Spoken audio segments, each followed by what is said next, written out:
नमस्कार। आज हम बात करेंगे प्रकृति के एक बहुत ही दिलचस्प और रहस्यमयी शक्ति के बारे में। जी हाँ, हम चुंबकत्व की दुनिया में गहराई से उतरने वाले हैं। तो चलिए सीधे मुद्दे पर आते हैं। इसकी शुरुआत करते हैं एक बहुत ही सीधे साधे सवाल से। एक ऐसा सवाल जो हमें चुंबकत्व की एक बहुत गहरी और सच कहूं तो हैरान करने वाली सच्चाई बताएगा।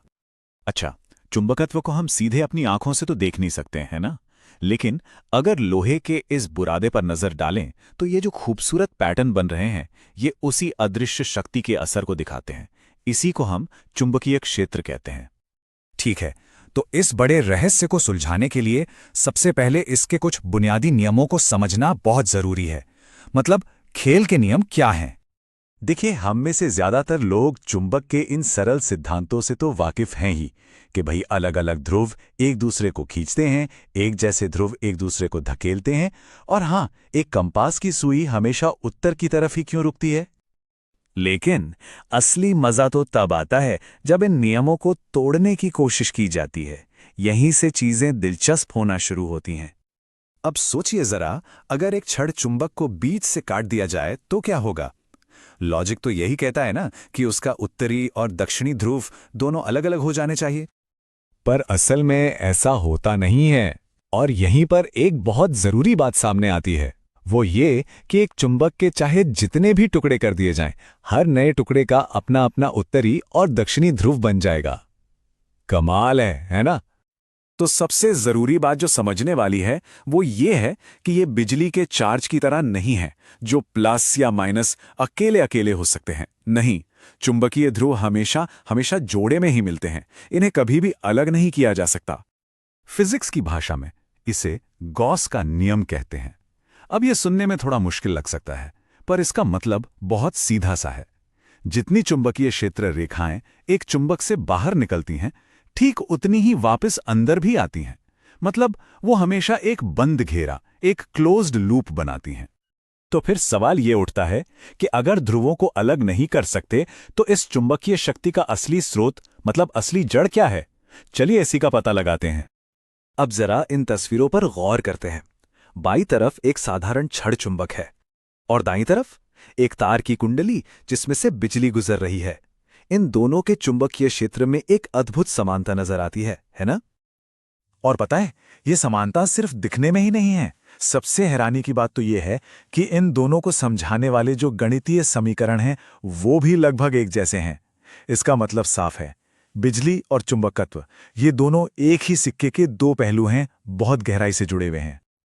और यहीं से एक क्रांतिकारी आइडिया सामने आता है कि चुंबकत्व का असली कारण वो नॉर्थ और साउथ पोल नहीं, बल्कि बहता हुआ इलेक्ट्रिक चार्ज यानी कि करंट है। सारा खेल असल में घूमते हुए चार्जेस का है। अच्छा, अगर ये बात है कि सारा चुंबकत्व घूमते हुए इलेक्ट्रॉनों की वजह से है, तो फिर एक और सवाल खड़ा होता है। अलग अलग पदार्थ एक चुंबकीय क्षेत्र में अलग अलग तरीके से क्यों रिएक्ट करते हैं? ऐसा क्यों? तो बात यह है कि हर पदार्थ पर चुंबकत्व का असर होता है, हर एक पर, और उनके परमाणुओं की बनावट के आधार पर इन्हें तीन मुख्य ग्रुप्स में बांटा जा सकता है। सबसे पहले आते हैं प्रतिचुंबकीय या डायामैग्नेटिक पदार्थ। ये वो हैं जो चुंबक से बस थोड़ा सा दूर भागते हैं। और दिलचस्प बात यह है कि ये गुण हर चीज में होता है, पानी में, लकड़ी में, यहां तक कि हमारे शरीर में भी। बस ये इतना कमजोर होता है कि हमें महसूस ही नहीं होता। दूसरे नंबर पर हैं अनुचुंबकीय यानी पैरामैग्नेटिक पदार्थ। अब इनके परमाणु जो हैं वो खुद छोटे छोटे चुंबक की तरह होते हैं। तो जब इन्हें किसी बाहरी चुंबकीय क्षेत्र में रखा जाता है तो ये उसकी तरफ थोड़ा सा हल्का सा आकर्षित होते हैं। और फिर आते हैं असली खिलाड़ी, लौह चुंबकीय या फेरोमैग्नेटिक पदार्थ, जैसे कि लोहा। इनमें क्या होता है कि लाखों करोड़ों परमाणु एक टीम बना लेते हैं, जिसे डोमेन कहते हैं। ये सब मिलकर एक बड़े शक्तिशाली चुंबक की तरह काम करते हैं, और इसी वजह से ये बहुत मजबूती से चुंबक की ओर खींचे चले आते हैं। तो अब चलिए चुंबकत्व का एक ऐसा कमाल का रूप देखते हैं जो हमें भविष्य के कुछ बहुत ही अविश्वसनीय टेक्नोलॉजी की एक झलक देता है। बात हो रही है अतिचालकों की, यानी सुपरकंडक्टर्स की। ये जो डायामैग्नेटिज्म वाला गुण था ना, जो चुंबक को थोड़ा सा धकेलता है, ये उसे बिल्कुल एक्सट्रीम लेवल पर ले जाते हैं।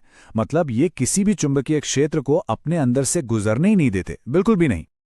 चुंबकीय क्षेत्र को इस तरह पूरी तरह से बाहर धकेल देने की जो क्षमता है, इसे खास नाम दिया गया है, मीजनर प्रभाव। और ये इतना शक्तिशाली होता है कि ये एक चुंबक को हवा में उठा सकता है। जी हाँ, यही वो सिद्धांत है जिस पर मैग्लेव ट्रेनें काम करती हैं, जो बिना पहियों के हवा में तैरती हुई चलती हैं। तो ये सब हमें आखिर में एक बहुत बड़े सवाल के साथ छोड़ जाता है। सोचिए, अगर चुंबकत्व को बनाने वाले ये घूमते हुए इलेक्ट्रॉन हर पदार्थ में हैं, हर जगह हैं, तो ये अदृश्य शक्ति हमारी दुनिया को और ऐसे कितने तरीकों से प्रभावित कर रही होगी जिनके बारे में शायद हमें अभी तक कुछ पता भी नहीं है।